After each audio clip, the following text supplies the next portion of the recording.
Right, you're watching the front row. Glad you could stay with us. I'm seeing a lot of comments. I'll be taking a look at what are some of your thoughts on the show and some of the issues that we are canvassing. We've really talked about some of the legal implications for some of the actions we've seen, some of the petitions that are in court seeking to stop fast the vetting to happen on Friday that the County Assembly, through the Deputy Speaker, have said will go on.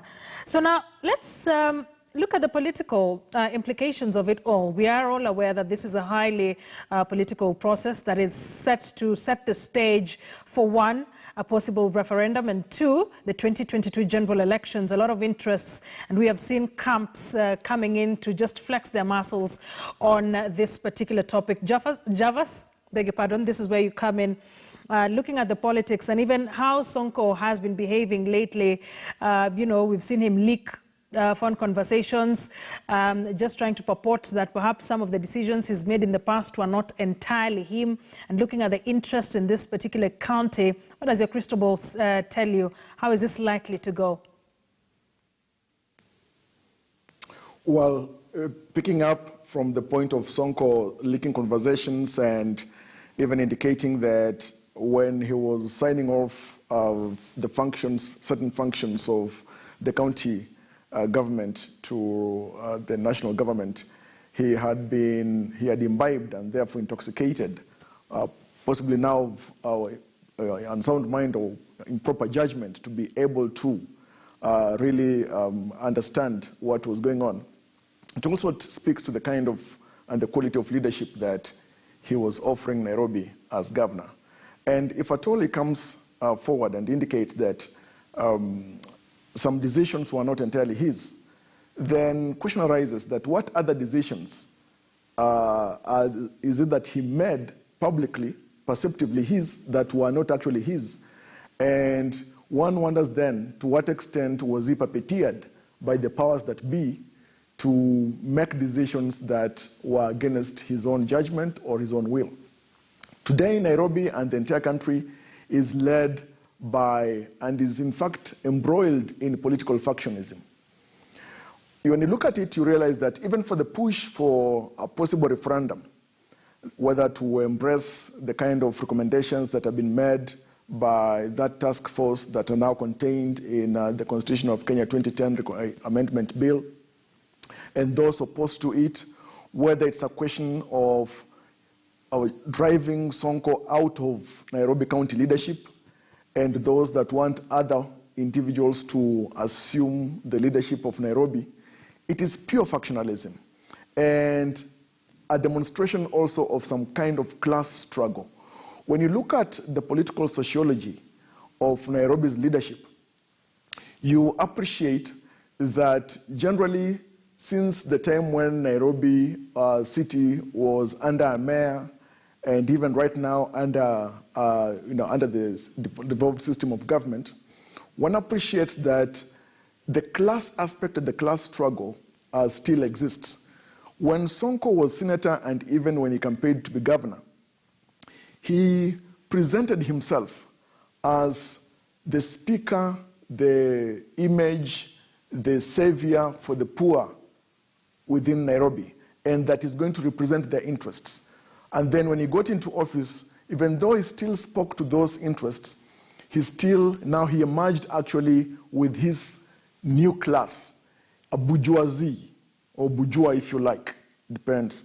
Now, when that comes out, and then again when you look at how some other candidates, preferred candidates, are being fronted as candidates who will present and stand for the interests of the lower class, the proletariats in Nairobi, and also the kind of impact that the Uhuru Kenyatta succession effect is having on the politics of Nairobi and the politics of the BBI issues and the possible referendum, then you realize that citizens of Kenya and the residents of Nairobi are merely pawns within the entire political chess game, because citizens are not sitting at the controls of deciding or determining the kind of candidates who becomes a leader of Nairobi or who is likely to become the leader of Kenya as president.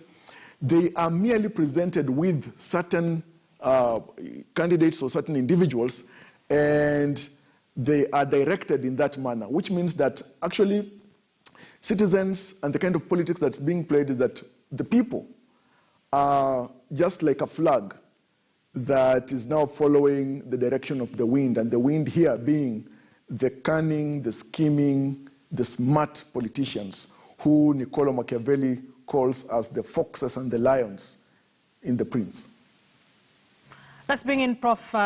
Before we go to George Kithi.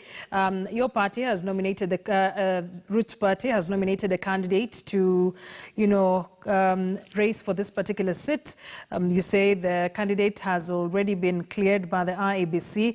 Of course, we've conversed on what is happening, an injunction, and IEBC also, continuing with the process to try and beat the deadlines. But who benefits most in the event there is a by-election or there is no by-election in Nairobi, politically speaking? Let's look at it in the political angle, that is, who benefits the most? The citizen loses, and those who are in power, who are actually trying to demonstrate their ignorance by appointing the same garbage that has been there for years, recycling them, win. Is this in both scenarios, whether there's a by-election or whether there won't be any by-election held in Nairobi? So in the event there's no by-election, whose interests comes out most? Of course, those I've said, those who are recycling in garbage will keep on having their own garbage. And the poor person on the street will still remain poor. What do you mean when you say garbage, sir? And those recycled people, that's what I'm trying to say. How do we have the same people wearing the same masks in the same shed? They are the best. The best for who? We have seen these people since we are growing up. We have grown with some of them. They have been in power for quite a long time. They have been recycled, and now they are being fronted back for the benefit of those who want the power. Those who come in and say so and so Tosha, they don't look at the value. They don't seek to know exactly what are the moral obligations, the moral duty of I as a Kenyan. Do I need to go for power when I know that I'm corrupt, or do I need to bring corrupt elements and recycle them? That's what I'm calling garbage. We are tired of these people. For how long are we going to be like this? Can't we learn from the neighboring countries? Which informs me that our president actually is very tolerant. He's a peaceful man in one way, because if it was me, it would be another business altogether. You can see what has happened with our judiciary. I do blame our judiciary mostly, wholeheartedly, even if they were refused funds. How do you take a case? How do you preside over a case that has been tried in Britain? People have been jailed in Chicken Gate and have served their sentence. We need somebody to come out and put a stop to all this kind of nonsense. We need some Kenyan to come up and say, you know what, enough is enough. Seeing the same face, when it goes out, the son comes in. When the son goes out, the mother comes in. How? Kenyans are suffering. Now this by-election, you can see the culprits being fronted. We are going for this party. This is the person we want. For us, in Roots Party, what we have decided is very simple. Let's go by example. Let's try than tribal. Let's see people that have not been on the scene. Yeah. Let them come out and front themselves before Kenyans. Okay. Let them tell Kenyans what they are capable of doing. And if Kenyans decide in the by-election, let it be. That's why now you see the bizarre occurrence in the county assembly, where there's some leaders who have come up and say, no, if you go by elections, we shall lose. We shall defeat them. Okay. Harsh as your language may be in calling them garbage, one would say that perhaps the comments are quite subjective, because if these people went back to the polls, they likely would get numbers. So perhaps they still appeal to a number of voters in the city. Judge Kithi, I'd like to end with you. There's a question here that has been posed to you, even as we get to the tail end of the show. Someone is asking if there's a possibility of courts trashing anything that can lead into confusion especially because we are having these cases overlapping each other and we are in between cases?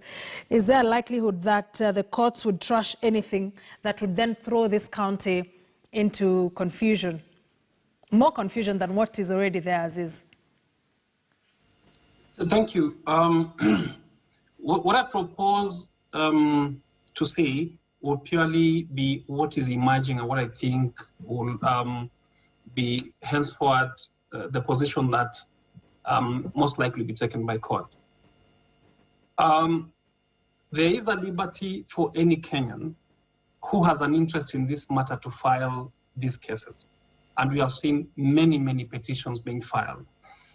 They are being filed within the period of time of relevance for filing the petition, meaning the obtaining environment.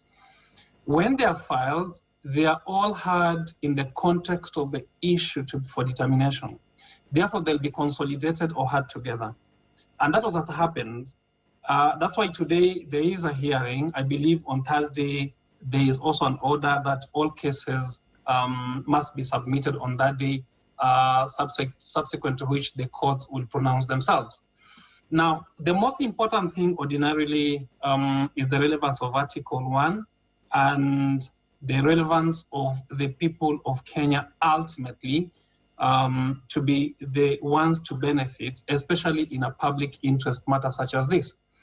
The issue is multifaceted. There are the private rights of Governor Sonko and a determination as to whether he was treated within the confines of law and the constitutionality of the impeachment and so on and so forth. There is the facet of Kanano's rights as an individual to have gone through a process of vetting until she is determined, and whether there were legitimate expectations on her part and the public that she goes to the tail end of the vetting process, or whether that has been overtaken by events by the vetting, and therefore the interest of the public would be that they go for elections. Ultimately, of course, the issue will be whether or not in the obtaining environment, eventually there ought to be an election so that people can pronounce themselves through a democratic process. But remember that even at the advent of all these issues, there is the most fundamental one, that the Constitution remains sacrosanct, and therefore it delves into all these issues and looks and mirrors into these issues in containing them in a tin pot towards benefiting the public in the first instance. Right. So the public must benefit, but the second issue is the courts have no liberty to create a crisis. They don't have that liberty. They must always serve the situation, interpret the laws and the Constitution towards saving the public from expenses that could be saved or would be unwarranted. Okay. But number two is that the rights of the people become the distinct issue that then conquers and is dominant. Okay. Let's give the other panelists a minute each to just wrap it up for us. For you, Javas, in just under a minute, where do we go from here as Nairobi? Well, I think we need to appreciate that we need to have devolution function as it was framed and as anticipated by the law. Mm-hmm. It is not in the place, and it must not be in the place of any politician and crafty fellows to assail the Constitution. Well, of course, on the matter of Anne being vetted by the Assembly, we know the law provides that in the absence of the governor, in the absence of the deputy governor, then the county speaker will act as governor. Now, for instance, if the Assembly goes forward and vets her, and then she assumes the office as deputy governor and acts as governor, for what period will she act as deputy governor? Because remember the Kiambu case, once Governor Waitutu, as he then was impeached. Right.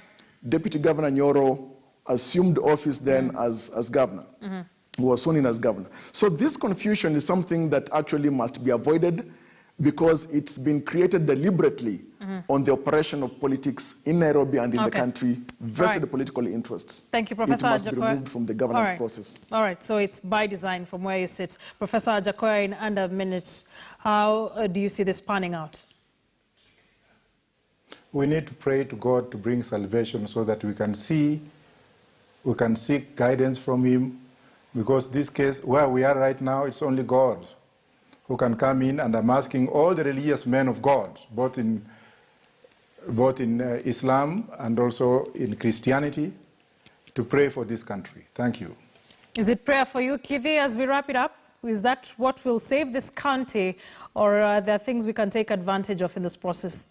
I believe in the sanctity of law. Ultimately, these issues seem convoluted, but when they are applied against the threshold set out in the Constitution, things are going to be clearer. What I see coming out eventually will be that there must be a preservation of the status so that the main issues can be determined at the fullest hearing of the petitions. Yes. But also allow the county to continue working and not ground the county into a halt. I think that is what I inform myself in my mind to be what would be going on in the circumstances. Right, and that's we wrap it up at that point. Thank you very much, gentlemen, for joining us on the show. The show front row, Professor George Wajakoya is a lawyer, together with George Kithi, also a lawyer. Javas Bigambo, a governance expert. Gentlemen, thank you for joining us and helping us dissect some of this issue. For you at home, watching, commenting, sending messages and questions, thank you for staying with us. Until next Tuesday, I've been your host, Akisa Wandera.